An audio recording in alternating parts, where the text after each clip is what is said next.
Chaque jour, des milliers de tonnes de matières premières provenant du monde entier sont acheminées jusqu'à nos foyers.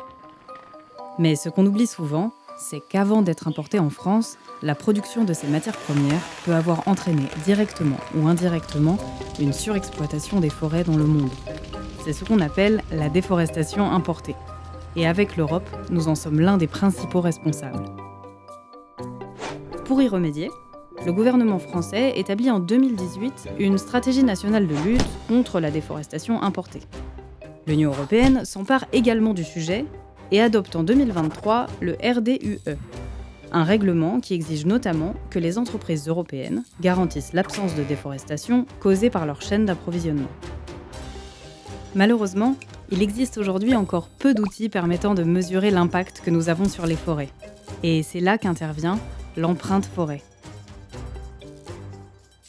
Depuis 2013, l'association Envol Vert travaille sur un indicateur qui évalue pour les principaux produits d'importation la surface de forêt en mètres carrés impactée lors de leur production.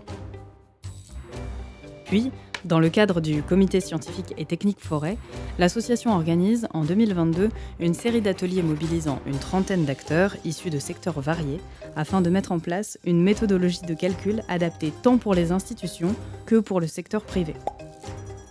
C'est le référentiel Empreinte Forêt France. D'accord, mais comment ça marche exactement ? Prenons par exemple le cas du soja.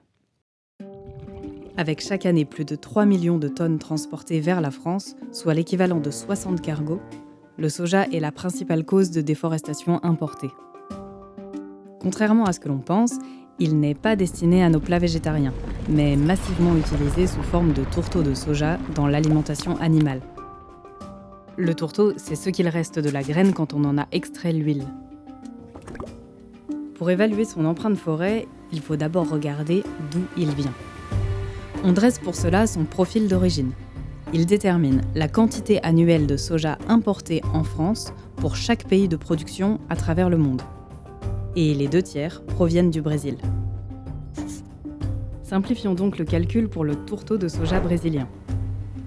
Pour commencer, nous avons d'abord besoin de diviser la quantité annuelle de soja produite pour l'exportation française par le rendement agricole moyen du soja au Brésil, c'est-à-dire la quantité annuelle de soja produite par hectare.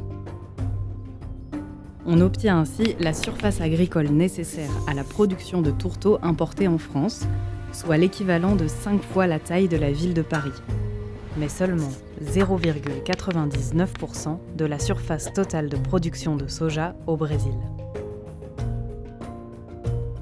Maintenant, voyons la surface de forêt impactée par sa culture. Il est possible d'utiliser l'imagerie satellite pour étudier l'utilisation des terres et déterminer la surface déforestée ou dégradée dans différents écosystèmes.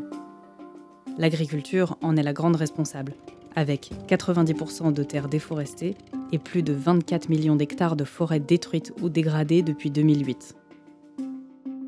En parallèle, on compare l'augmentation totale de la surface agricole utile du Brésil aux zones de production du soja sur les 5 dernières années. On évalue ainsi sa responsabilité dans cette expansion à 67%, et en considérant qu'elle correspond à la surface déforestée, il est donc possible d'estimer l'impact du soja à 16 millions d'hectares. Voilà, il ne nous reste plus qu'à comparer ces chiffres avec le pourcentage de surface nécessaire à nos importations.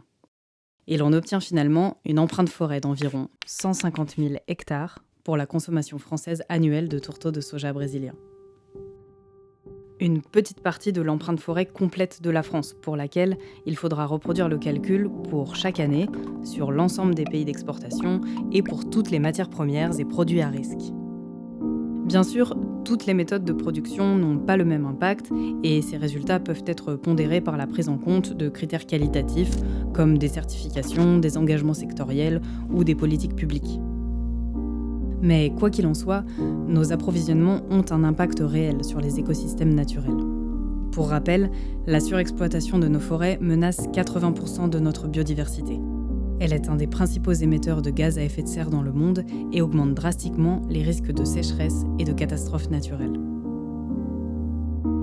Si vous êtes une entreprise ou un acteur public et que vous souhaitez réduire votre impact sur l'environnement, contactez-nous. Nous vous aiderons à y voir plus clair sur les méthodes d'application concrètes du référentiel empreinte forêt pour les chaînes d'approvisionnement qui vous concernent. La forêt nous rend service, rendons-le lui.